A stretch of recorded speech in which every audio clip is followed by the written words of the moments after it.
Assalamualaikum. In this lecture, we will study about nervous system. Introduction about the nervous system, classification of nervous system, major divisions of nervous system, and development of nervous system. So first of all, we study about nervous system. Nervous system is composed basically of specialized cells whose function is to receive sensory stimuli, process and analyze them, and to transmit them to effector organs, muscles or glands. Nervous system specialised एक special cell से मिलकर बना होता है जिनका काम है कि उन्होंने हमारी बॉडी से आने वाले रिसेप्टर्स से जो सेंसरी इन्फॉर्मेशन आ रही है, जैसे हम देख रहे हैं, सुन रहे हैं, बोल रहे हैं, उनको रिसीव करना है, लेना है, प्रोसेस करना है उनको, और देन एनालाइज और उसके रिज़ल्ट निकालने हैं, and then to transmit them to the affected organs. अगर हमने पेंसिल उठानी है देन मोटर न्यूरॉन्स के ज़रिए उन्हें हमारे बाजू पे पहुंचाएगी उस मैसेज को, ताकि हम उसको उठा लें, मसल्स और ग्लैंड्स को. So nervous system of higher species Nervous system of higher species has the ability to store past sensory and motor experiences.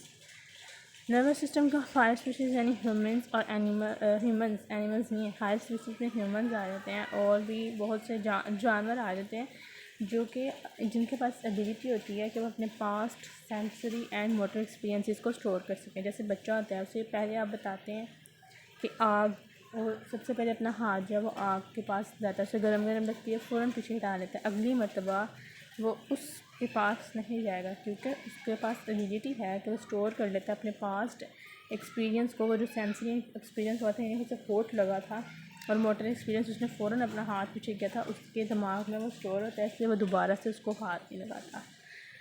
सो हमारे पास नेक्स्ट आ जाता है क्लासिफिकेशन ऑफ नर्वस सिस्टम. सबसे पहले हमने ये पढ़ा था नर्वस सिस्टम होता क्या है.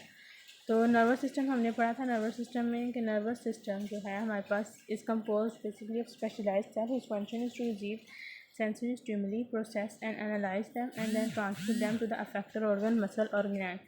Nervous system of higher species has the ability to store past sensory and motor experiences. Next हमारे पास जो आता है वो है classification of nervous system. Classification of nervous system में दो तरह की हमारे पास होती है नर्वस सिस्टम की क्लासिफिकेशन. एक हमारे पास होती है एनाटॉमिकल क्लासिफिकेशन यानी उसके स्ट्रक्चर के लिहाज से, और एक हमारे पास होती है फंक्शनल क्लासिफिकेशन यानी उसके काम के लिहाज से. On the basis of anatomical classification यानी उसके स्ट्रक्चर के लिहाज से हम जो है वो सेंट्रल नर्वस सिस्टम और पेरिफेरल नर्वस सिस्टम में हम इसको डिवाइड करते हैं. एनाटॉमिकल क्लासिफिकेशन में हम इसको सेंट्रल नर्वस सिस्टम और पेरिफेरल नर्वस सिस्टम में डिवाइड करते हैं. On the basis of functional classification यानी उसके काम के लिहाज से हम उसको सोमैटिक और ऑटोनॉमिक नर्वस सिस्टम में डिवाइड कर देते हैं. एक होता है सोमैटिक नर्वस सिस्टम और एक होता है ऑटोनॉमिक नर्वस सिस्टम. इसको हम किस में डिवाइड कर रहे हैं? On the basis of their function, उनके काम की बेस पे. नेक्स्ट जो हमारे पास आता है वो आता है हमारे पास ऑटोनॉमिक नर्वस सिस्टम.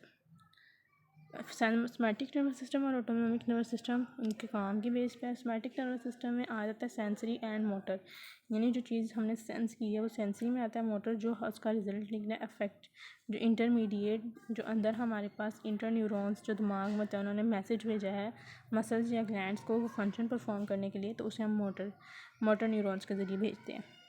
सो हमारे पास एनाटॉमिकल में सेंट्रल और peripheral nervous system on the basis of the structure, और फंक्शनल में somatic nervous system and autonomic nervous system.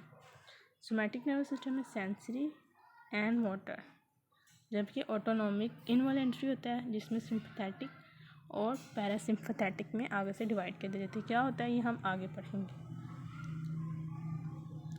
सबसे पहले हमारे पास आता है एनाटॉमिकल क्लासिफिकेशन यानी उसके स्ट्रक्चर के लिहाज से. मैंने पढ़ लिया कि सेंट्रल नर्वस सिस्टम में डिवाइड होती है और पेरिफेरल नर्वस सिस्टम में. तो बट सेंट्रल नर्वस सिस्टम में ब्रेन और हमारे पास आ जाता है spinal cord. Central nervous system में हमारे पास ब्रेन और स्पाइनल कॉर्ड आ जाता है. ब्रेन एंड स्पाइनल कोड जो होता है उनके अंदर जो कलेक्शन ऑफ सेल बॉडीज़ होती हैं within the central nervous system are called nuclei. हाँ, उनके अंदर जो सेल बॉडीज़ जमा होती हैं हम उन्हें न्यूक्लियाई कहते हैं, जबकि पेरिफेरल नर्वस सिस्टम में जो सेल बॉडीज़ जमा होती हैं उन्हें हम गैंग्लिया कहते हैं। सो सेंट्रल नर्वस सिस्टम जो है जिसमें ब्रेन एंड स्पाइनल कोड आ जाता है, और ब्रेन और स्पाइनल कोड को छोड़ के जो बाकी सारी चीज़ें हैं वो हमारे पास पेरिफेरल नर्वस सिस्टम में आती हैं। सो पेरिफेरल नर्वस सिस्टम में क्रेनियन एंड स्पाइनल नर्व्स जो कि पूरी बॉडी में फैली होती हैं, एंड द एसोसिएटेड गैंग्लिया आपको पता चल गया, collection of cell bodies within the peripheral nervous system are called ganglia and collection of cell bodies within the central nervous system is called nuclei. Next हमारे पास आ जाता है functional classification, उसके काम के लिहाज से। तो वो हमारे पास कौन कौन सी हैं, वो हमारे पास सोमैटिक नर्वस सिस्टम और हमारे पास autonomic nervous system. Somatic nervous system associated with voluntary control of body, यानी जो हमारे अपने कंट्रोल में जो चीज़ें हैं, मूवमेंट्स हैं बॉडी की, जैसे कि स्केलेटल मसल्स, वो सोमैटिक नर्वस सिस्टम में आ जाते हैं। जबकि ऑटोनॉमिक नर्वस सिस्टम जो इनवॉलेंट्री स्ट्रक्चर्स हैं, जैसा कि हमारी स्मूथ मसल्स, हार्ट का जो मूवमेंट है, लंग की, ग्लैंड्स की, जो हमारे कंट्रोल में नहीं है, वो ऑटोनॉमिक नर्वस सिस्टम में आती है। Somatic nervous system associated with voluntary control of body movement via skeletal muscles further divided into sensory and motor part. ये आपको बता दिया पहले भी, सेंसरी किस तरह से होता है और मोटर किस तरह से होता है।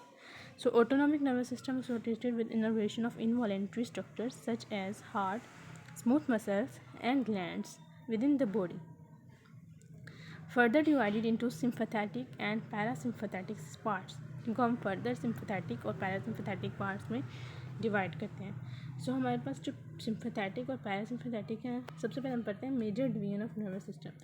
सो major division of nervous system में स्पाइनल कोड आ जाता है और ब्रेन आ जाता है, जो हमने इसके स्ट्रक्चर के लिहाज से पढ़ी थी। स्पाइनल कोड क्या होता है, situated within the vertebral canal of vertebral column. जो हमारे पास स्पाइनल कोड होता है, वो जो हमारी वर्टिब्रेट्स होती हैं, जहाँ पे हमारी वर्टिब्रेट्स लगी होती है ना, और धमनियों में जिसे हम रीढ़ की हड्डी कहते हैं, उसके अंदर एक कनाल होता है, उसके अंदर स्पाइनल कोड प्रेजेंट होता है। हमारा स्पाइनल कोड इसके अंदर प्रेजेंट होता है, यहाँ पे जो रीढ़ की हड्डी होती है। So situated within the vertebral canal of vertebral column. इसके बाद सराउंडेड बाय 3 मेनिंजेस, जिसे हम पायामीटर, अरेक्नॉइड मीटर और ड्यूरामीटर कहते हैं। पायामीटर कहते हैं, ये जो स्पाइनल कोड है ये 3 मेनिंजेस यानी 3 कवरिंग से घिरा हुआ है, जिसे हम pia mater, arachnoid mater and dura mater कहते हैं। पायामीटर सबसे अंदर वाली लेयर, ड्यूरामीटर, अरेक्नॉइड मीटर दरमियान वाली लेयर, एंड देन हमारे पास आ जाती है लास्ट वाली लेयर जिसे हम कहते हैं ड्यूरामीटर।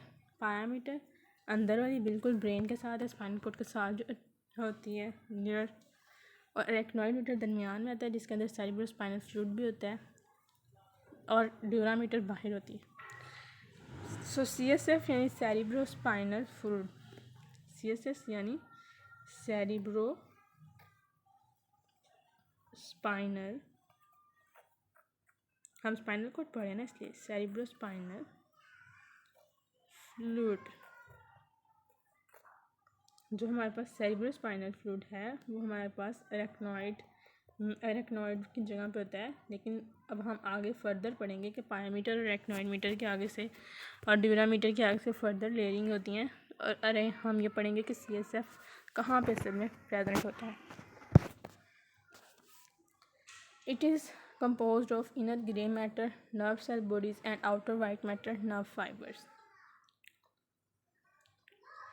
ये ज़्यादातर इनर ग्रे मैटर, अंदर जो इसका होता है वो ग्रे मैटर होता है और बाहर होता है वाइट मैटर।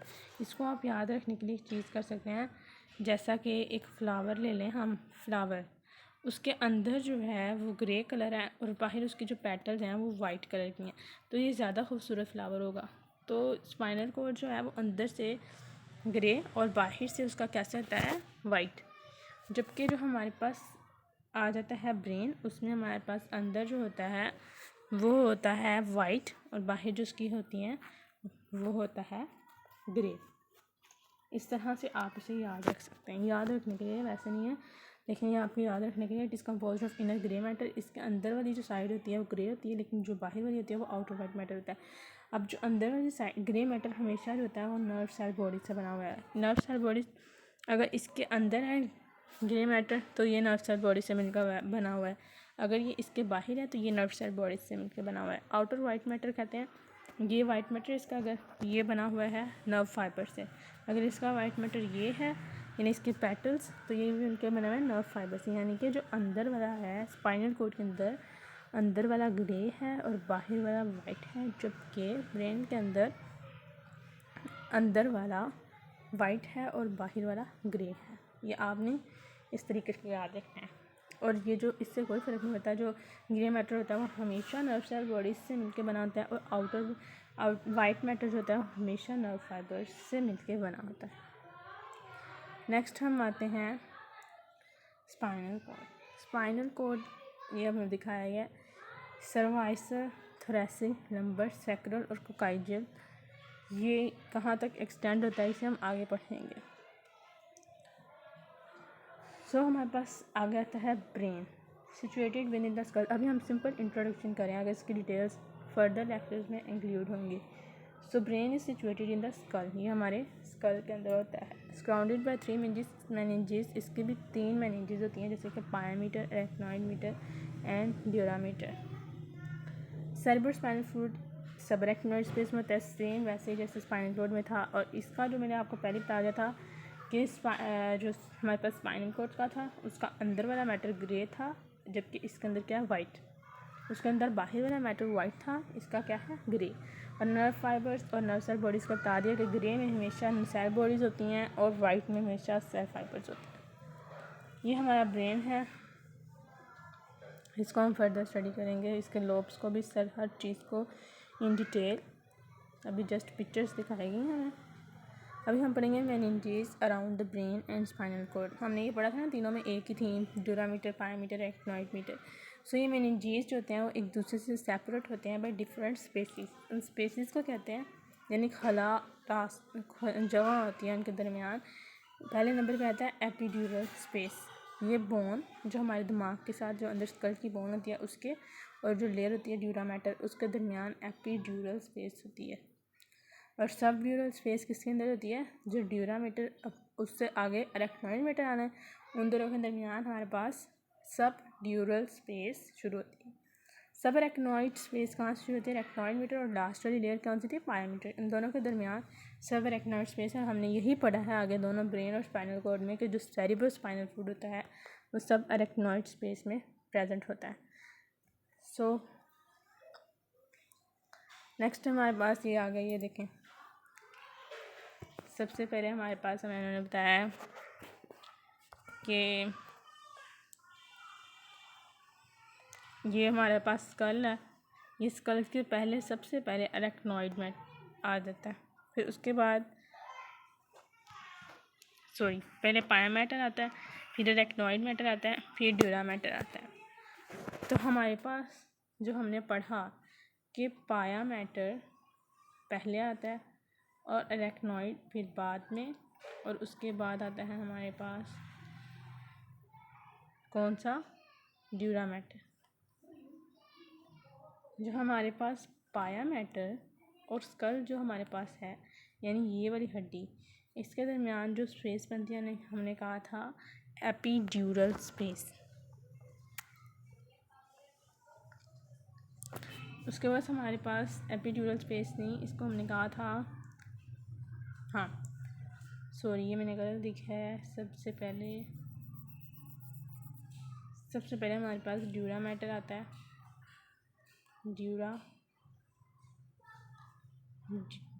फिर आता है अरेक्नॉइड, फिर आता है पाया मैटर। जो हमारे पास एपिड्यूरल स्पेस है वो प्रेजेंट होती है बिटवीन स्कल की बोन के दरमियान और ड्यूरा मैटर के दरमियान हमारे पास एपिड्यूरल स्पेस होती है। और ड्यूरा मैटर के दरमियान और अरेक्नॉइड के दरमियान हमारे पास सब ड्यूरल होती है। और अरेक्नॉइड और पायामीटर के दरमियान हमारे पास सब अरेक्नॉइड होती है। और ये वो जगह है अरेक्नॉइड और पायामीटर के दरमियान जो स्पेस बनती है, ये वो जगह है जहाँ सेरेब्रो स्पाइनल फ्लूइड प्रेजेंट होता है।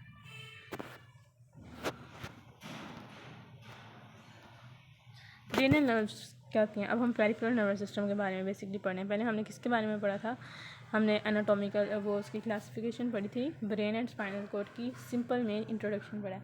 अब हम पेरिफेरल नर्वस सिस्टम में क्रेनियल नर्व और स्पाइनल नर्व्स आ जाती हैं।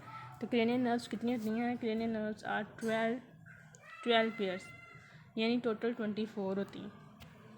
They leave the brain and pass through foramina in the skulls. ये ब्रेन को कहाँ से पास करते हैं? अंदर जो ब्रेन के फोरामिनी यानी सुराख होते हैं, वहाँ से ये ब्रेन को पास करती हैं। क्रेनियल नर्व्स जो होती हैं टोटल 10 होती हैं।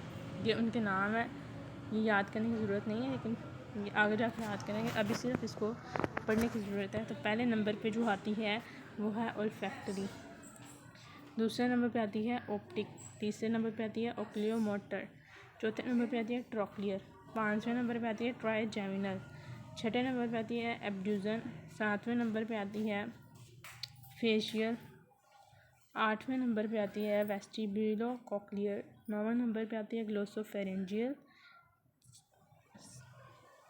10वें नंबर पे आती है वैगस, 11वें पे आती है हाइपोग्लोसल और एसेसरी और 12वें पे आती है हाइपोग्लोसल। इस तरह हमारी पूरी 12 हो गई।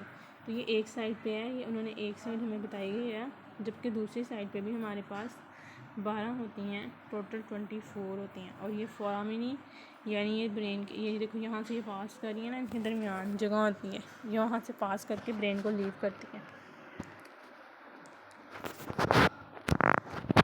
नेक्स्ट हमारे पास स्पाइनल नर्व्स आते हैं। स्पाइनल नर्व्स क्या है? स्पाइनल नर्व्स हमारे पास टोटल जो हैं there are 31 pairs of spinal nerves. Spinal nerves के कितने पेयर होते हैं? 31। अगर पेयर को ख़त्म करें तो 31 + 31 हमारे पास 62 टोटल स्पाइनल नर्व्स हैं। They leave the spinal cord, और स्पाइनल कॉर्ड्स को लीव करती हैं एंड पास थ्रू इंटरवर्टिब्रल फोरामन। ये वर्टिब्रे के अंदर होती हैं, इसलिए कहाँ से पास करते हैं? इंटरवर्टिब्रल फोरामन के अंदर से, in the vertebral column. Spinal nerves are named according to different region of the vertebral column, यानी कि इसमें तो हमने 12 जो थी पेयर्स, दो दो हर वाली साइड पे होती हैं, तो उनको हमने डिवाइड कर दिया था, 12 को नाम भी दे दिए थे। इसमें क्या है? इसमें जो है हम जिस रीजन में वो प्रेजेंट होती है, ज़ाहिर बात है हमारे पास जो क्रेनियल नर्व्स सिर्फ स्कल में होती है, इसलिए हमने उनको नाम दे दिया और वो होती 12, जबकि ये हमारे पास 62 है टोटल। तो इसको हमने फर्दर जो है अकॉर्डिंग टू वो कहाँ पे प्रेजेंट होती हैं, किस रीजन में होती हैं, उसके मुताबिक हमने इनको नाम दे दिया। 8 सर्वाइकल होती हैं, यानी हमारे नेक रीजन में 8 सर्वाइकल, 12 थोरेसिक, 5 लंबर जो किडनी के रीजन्स में होती हैं, 5 सैक्रल एंड 1 कोकाइज।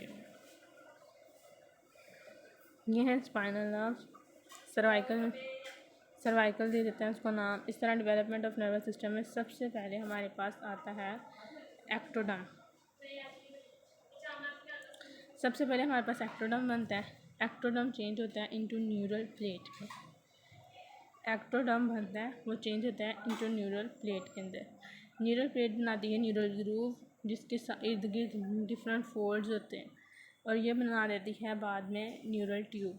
ये किस तरह से होता है ये आगे दिखाया गया, नेक्स्ट लेक्चर्स में दिखाया जाएगा।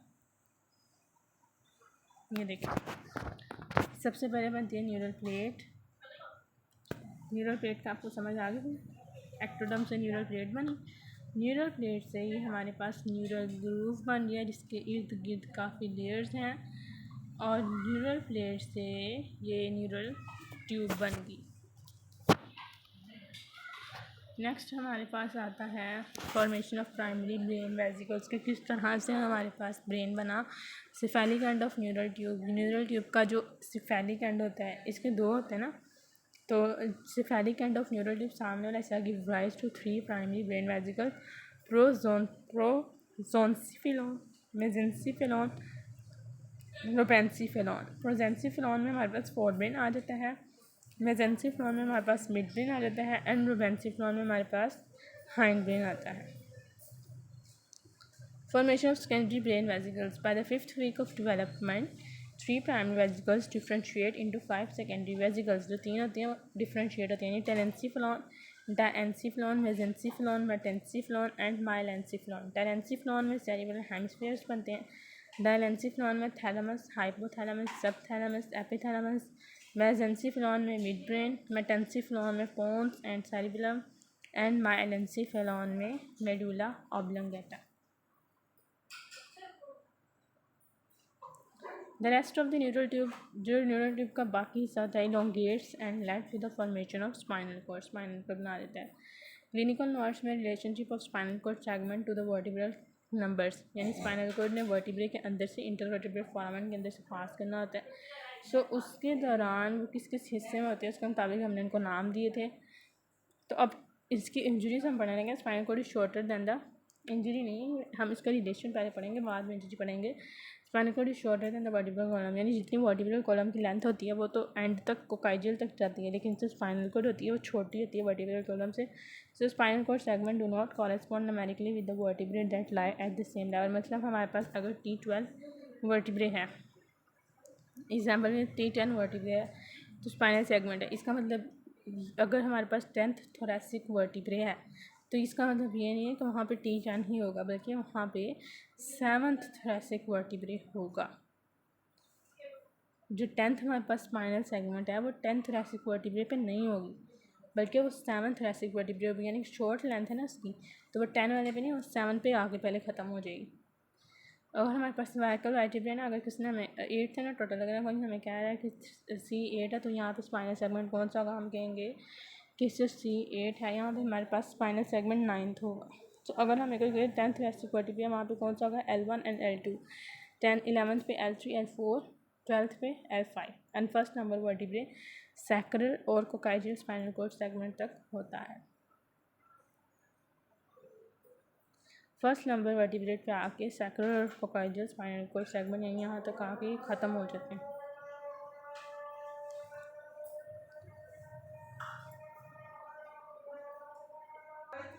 आगे हमारे पास आ जाता है लंबर पंक्चर। लंबर पंक्चर किसे कहते हैं, स्पाइनल टैप, यानी इट इज़ परफॉर्म तो draw a sample cerebral spinal fluid. अगर हमारे पास सेरेब्रल स्पाइनल फ्लूइड का सैंपल लेना होता है तो inject drug for anaesthesia eight the level of L3 L4 L2 या फिर L4 L5 स्पाइनस लेवल के दौरान, जो लेवल होता है स्पाइनस, याद रखें स्पाइनस, यानी कि हमने वर्टिब्रा के नंबर के अकॉर्डिंग ही लगाना, हमने स्पाइनल ये वर्टिब्रा के अकॉर्डिंग लगाना है, समझो। L3 L4 और L4 L5 यानी कि ये हमारे पास बनेगी, या तो 11th थोरेसिक वर्टिब्रा हम लगाएंगे या तो हम 12th थोरेसिक वर्टिब्रा में लगाएंगे। सो हम जो